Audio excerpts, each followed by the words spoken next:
Good morning everyone. It is day 6 on the Annapurna base camp trek. We're here in Chomrong where we ended the last video. We actually stayed here 2 nights after 4 days of hiking. Yeah, we really needed that, and since we have time, it was fine to spend this day here, and now we continue on.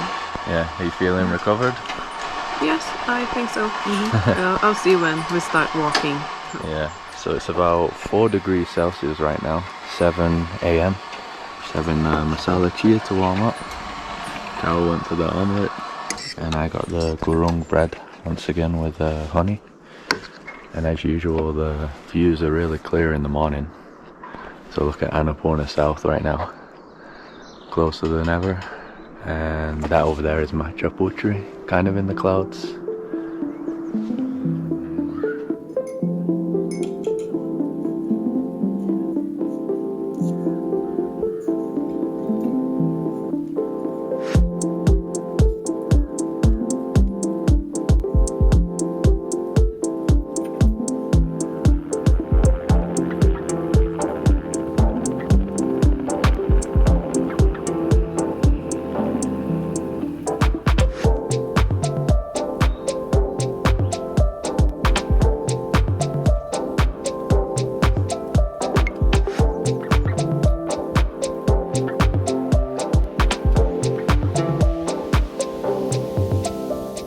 We are on our way now.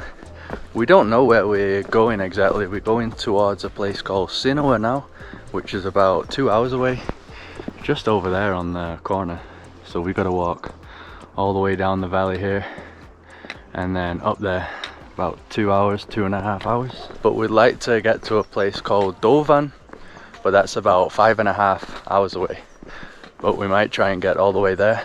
If not, we'll go to a place called Bamboo, which is about 4 hours away. So a few options, depends on the weather and yeah, just how far we want to go, how we feel.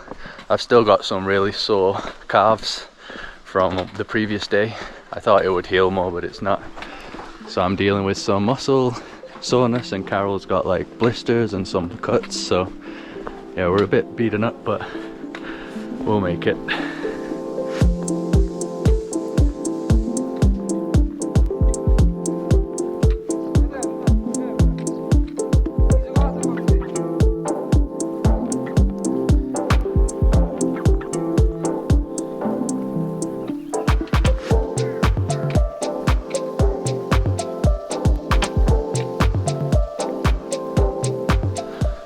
Another thing to mention is that we just paid the bill for 2 days there with our MasterCard. We brought a lot of cash, but since we're deciding to spend more days here in the Himalayas, we preferred to pass the card just to be a bit more relaxed with the cash that we got. So they do accept card up here. Before we came here, we thought you had to have cash. I guess going further up towards the base camp, they might not accept card anymore. But I think a lot of the guest houses around here still do. And the guy back there said even the next few villages still accept cards. Another high altitude doggo. Hello. Always friendly. Namaste. They're always friendly up here, aren't they? Yes, they are. Oh. I think Nepali people really like dogs because they're always well fed. And yeah, just very friendly. They never seem scared of us. Good sign.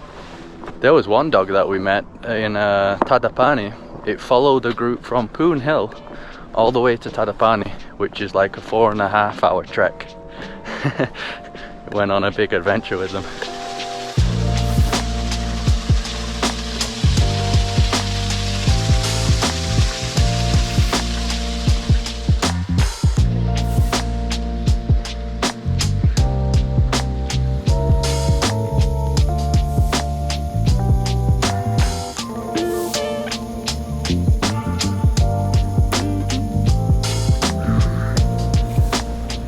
So we can't really put into words just how epic this trip has been so far.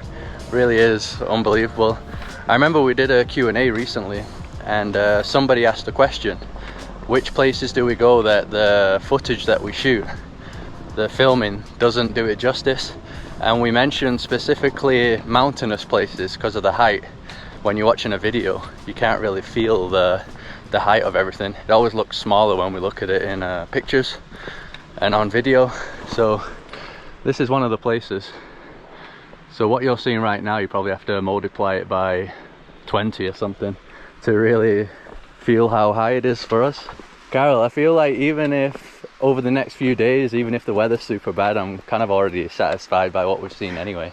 Yes, yes. I mean, this part here and also in Pun Hill that we could see the mountain range. It's just, like I said, unbelievable. It's hard to put into words. I mean, the whole experience.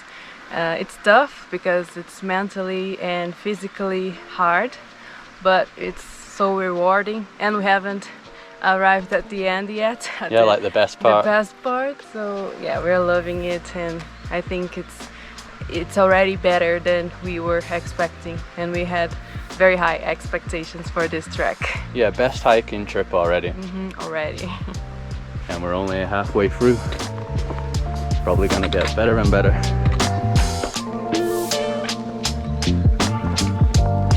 Namaste.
So we've arrived at Sinua, but this is lower Sinua, so it took us about an hour to get here. Probably to higher Sinua, it takes 2 hours overall. So we pretty much crossed that entire dip now. We were in that village over there.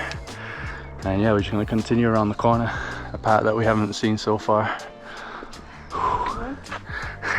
Lip balm for the dry lips. I'm the only one using it, and I still have dry lips. Drier than mine. No, I'm good. Yeah, so this is another stop that a lot of people stop at. Many lodges here.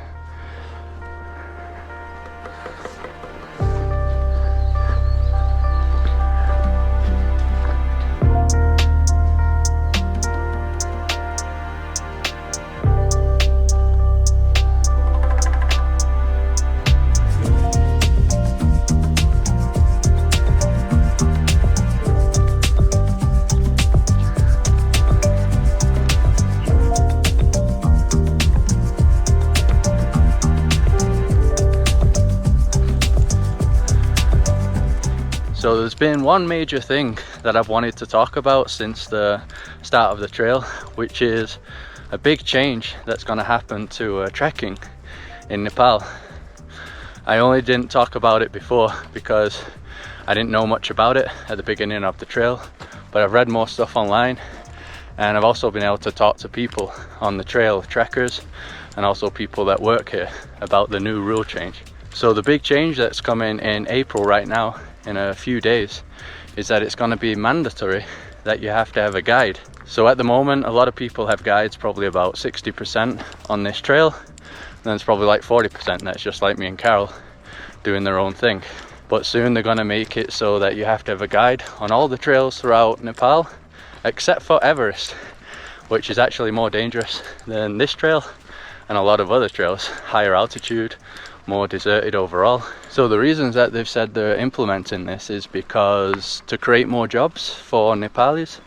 A lot of people in Nepal have to leave the country for job opportunities, and obviously there's many people doing treks here, so if everyone has to have a guide, every group, every solo trekker, yeah, there's going to be a lot more guides, right? A lot more work, and also for safety. If you're with guys, obviously they know the trails better than the majority of the trekkers that have never done the treks before. So in theory, it should be safer. So apparently they've been thinking about implementing this for decades even, but there's always been disagreements internally.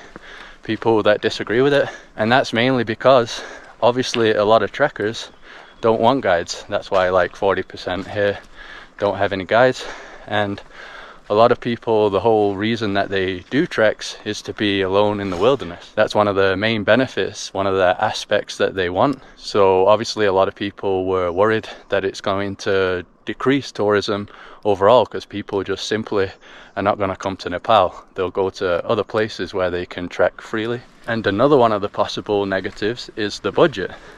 A lot of people that come to Nepal are not that wealthy and cannot hire someone for multiple days. Some of the treks in Nepal can take weeks, like the Annapurna circuit, I think can take 22 days. So many people won't have that kind of budget. Nepal is still like a backpacker place. You see a lot of backpackers on this trail, and backpackers usually don't have the kind of money to pay for that kind of stuff. And also people from countries like Carol, Brazil. Yeah, I think depending on how much it will be, I think it will be a bit harder for majority of the Brazilians to pay for it. Or people from third world countries. Yeah, South America or even India. Other countries in Asia, India. We've seen many Indian people doing this hike, so I'm sure it's gonna affect them as well. Got a bit of a noisy helicopter passing. So when I read about this online, there's already Nepali newspapers posting about the backlash from trekkers and people that were planning to visit here, because a lot of people have already said that they wanted to trek by themselves. People have already said that they're not going to come now because they're just going to go somewhere else where they can trek freely, and other people just said that they can't afford it. So that's why people in the tourism industry said it's going to be a super bad idea, because it will decrease tourism. Like, how are you finding this one so far, Carol, the Annapurna one, in terms of ease and safety? I don't know, sometimes I think it's hard, sometimes I think it's safe. But that's because we had to read about the trail before coming. We read about like a lot of blogs and saw many videos, so we were kind of prepared. And I guess when you come with a guide, you don't have to be so prepared. Yeah, they'll plan everything for you, even the lodges. Yeah, so I think that's positive. A big benefit, yeah. A big benefit. It's a lot easier, obviously. And we've talked about it, and if this change really happens, I think we would still do it. With a Yeah, guide. we would personally. But yeah, not a problem for us, and I think for many people that are watching us. But we just don't know how it's gonna be. I mean, in terms of numbers, like if it's going to increase the tourism or decrease, we don't know. And if it's going to help the Nepali people and the community, I think that's great. Yeah, we'll just have to see.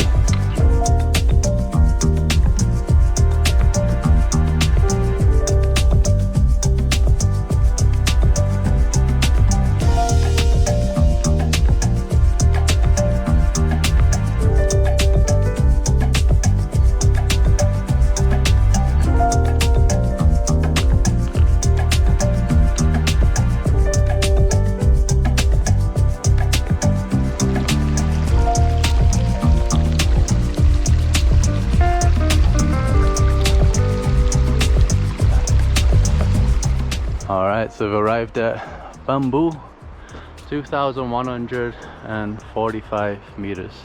Pretty much the same height as where we just came from. So this sign back here is saying this is considered to be a holy area now, all the way up to the base camp.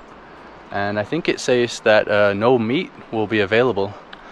I guess in like their religion, it's not good to eat meat in holy areas. It's a bit faded and damaged, but it seems to say do not take chicken, pork or buffalo meat in this special zone. Carol had read that in the guest houses probably won't be able to eat meat anymore. Gonna have a lot of veggie dal bat. Once again, another cute little village. As always, many guest houses. We might stay here on the way back. Namaste. Namaste. I think now it's uphill again, isn't it? Yeah, it is. Until Dovan. Yeah, we're definitely gonna stop in Dovan though. Not gonna walk any further.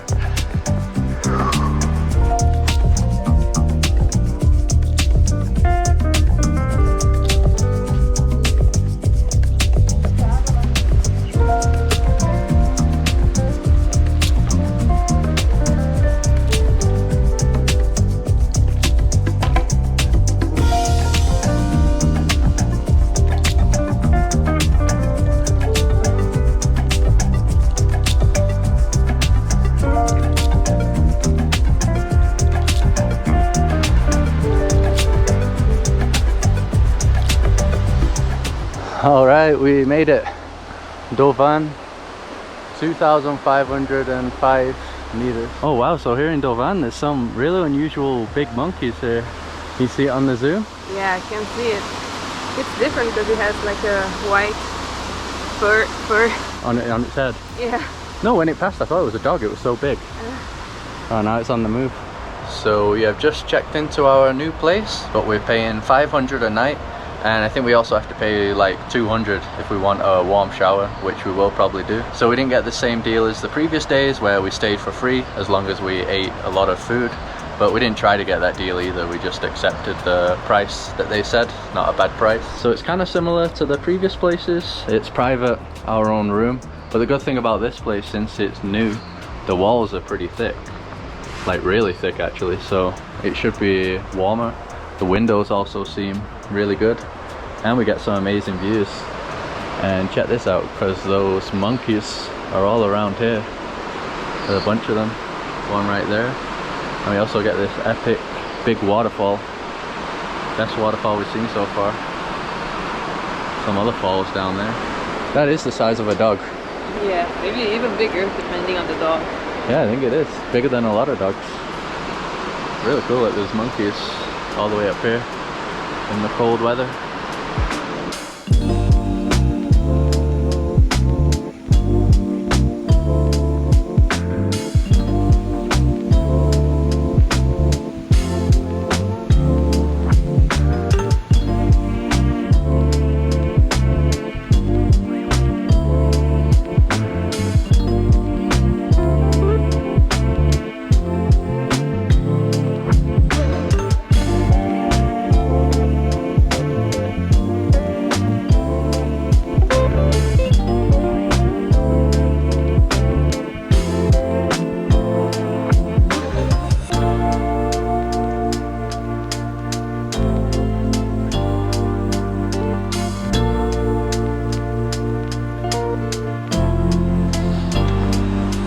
Alright, so it's the next morning, day 7 now of the Annapurna base camp trek.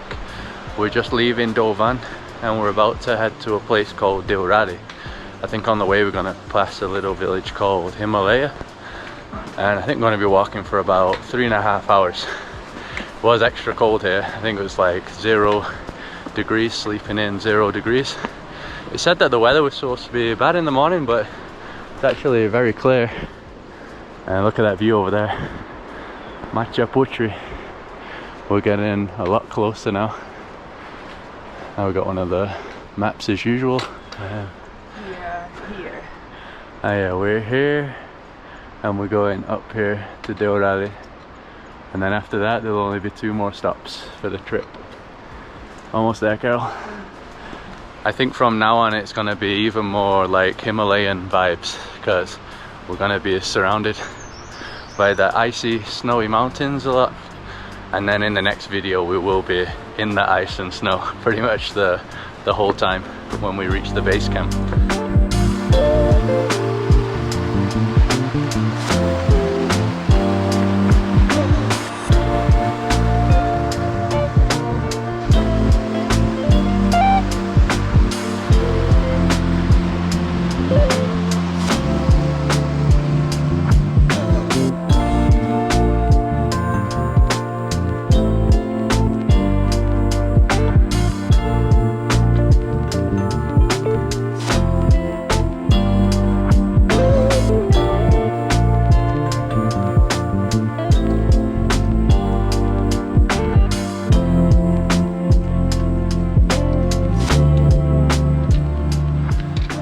So we are going to be walking to about 3,200 meters today. So that'll be around the same elevation as Poon Hill. But we'll be sleeping at that altitude today to acclimatize better before we go to the base camps. It's very wet around here. I don't think this part gets any sunlight because there's no clouds, but the sun's not hitting here. So it's super wet. Tiring, isn't it? Yeah, I'm not feeling very well mentally. Oh yeah? Yeah. A bit weak. Yeah, too tough. Everything. Yeah, it is mentally challenging and exhausting. this trail, and we have actually met many people that got altitude sickness, even at Deurali where we're going. So we do have to be careful. Seems like the majority that we spoke with had some sort of symptoms, but a lot of them went up very quickly, a lot quicker than we're doing. They didn't spend like rest days to acclimatize, so yeah, maybe that was it. Wow, so this is one of the coolest parts on the trek so far. Multiple falls coming down the mountainside. Got a little temple here. Really cool.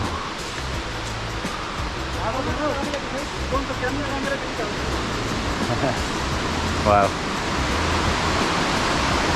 There's even more going down there. Beautiful.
Warning, avalanche and landslide area for the next 30 minutes.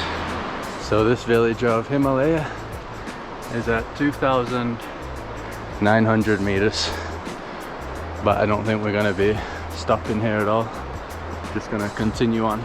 So we forgot to mention before that the part that you're actually afraid of is this part now, right? Yeah, the avalanche area. When I said I was a bit scared of a few things, it's mainly this part here. Yeah, because the path is fine to walk on. No, yeah, it's fine. But here you never know, so we are trying to ask the locals, but they say it's not, there's no risk right now, but still we want to be careful. Yeah, it has been snowing, there is fresh snow, so best just pass through here quickly. It said for 30 minutes, so I guess we'll just walk the 30 minutes ASAP. So Himalaya looks like probably one of the tiniest villages that we've been through so far. Walk through it in 1 minute. Yeah, there's more. How far to Deurali then?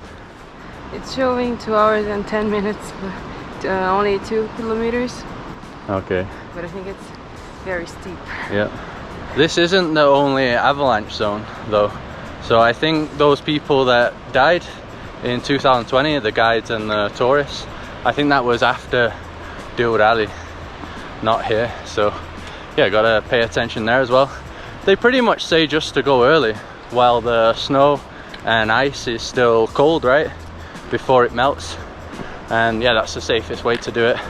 But we've been trekking super early every day anyway, leaving at 8 AM, so we should be fine.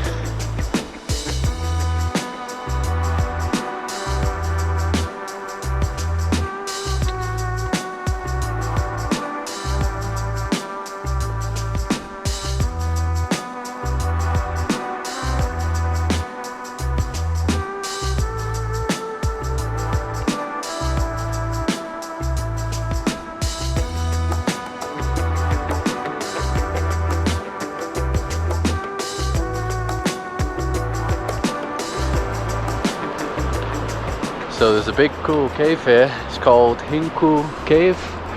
Got a nice sitting area here.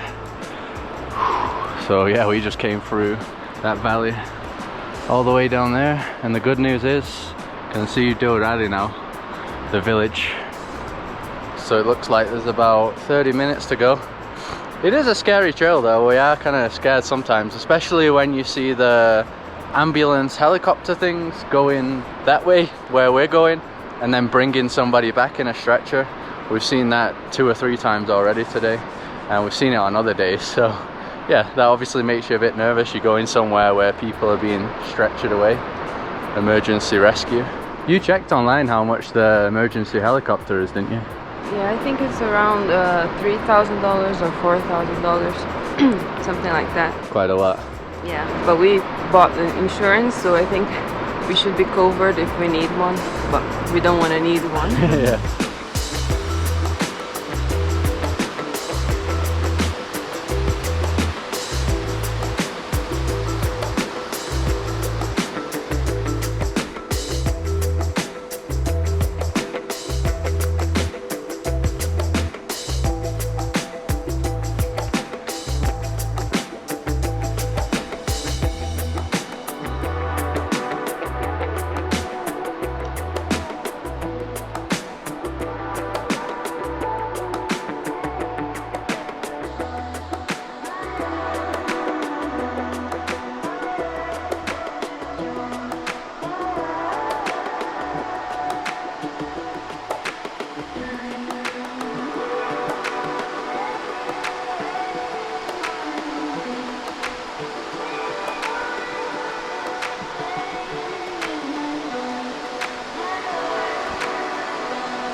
Okay, we made it.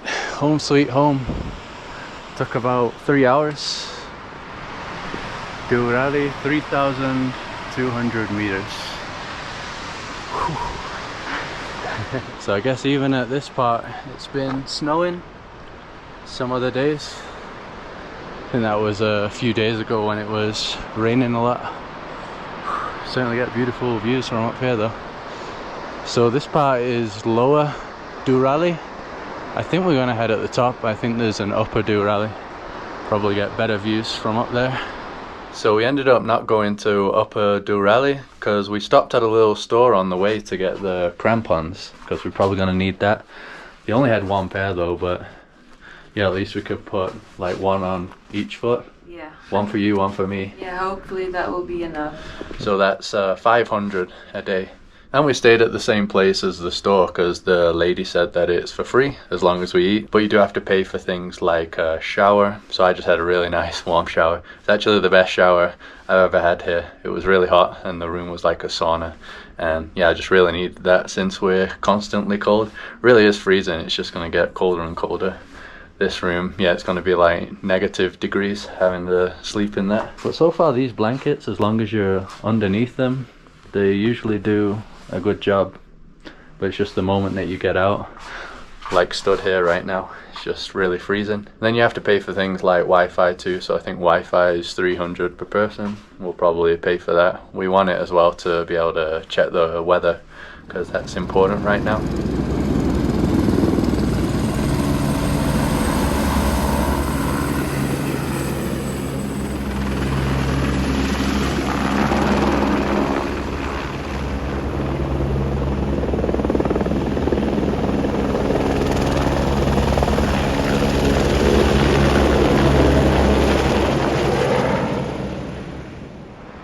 So this is how the place looks on the outside.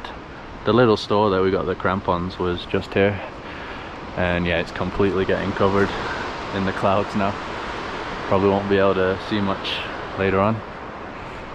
The full winter gear is coming out.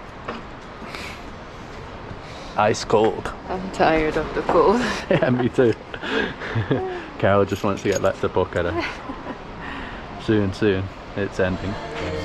So we've come to the dining area here. Really big dining area. I don't think they have a heater up here. And in the next base camps they won't have heaters either. But we got this, the heaters up. The ginger, lemon, honey tea. You need to keep your hand on it. Nice and warm. Yeah, this was 170. And I also went for the dal bat, just like every day. Veggie one, since no meat is allowed up here. 680 for this one. Not sure what this is. New ingredient. Carol's waiting for her momos.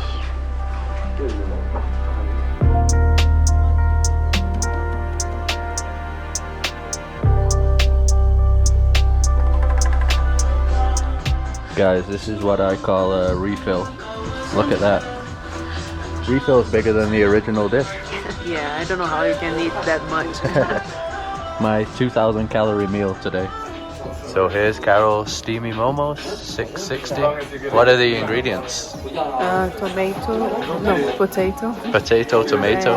and cheese and tuna. Oh, nice. And is that like ketchup or something? Yeah, tastes good. So that's going to be it for this one. A complete whiteout now. Can't see anything at all up here. Can barely see the end of the lodge over there. A lot of people continued on. Usually if you're doing like a group tour, you have to stick to the schedule. So those guys are all going up, but yeah, we're kind of glad that we wait in here. It's supposed to be like this tomorrow or even worse, so we might actually just stay here another day, chill out, acclimatize, yeah, let our bodies heal more, and then the next day we'll head up because it's supposed to be clearer. And it'll be better because we don't really want to walk 2 hours up without being able to see any of the beautiful landscapes. So yeah, I think that's a good plan. If you like this one, just drop a like to support us, subscribe to see more videos like this, follow us on Instagram and Facebook, and we'll see you in the next one.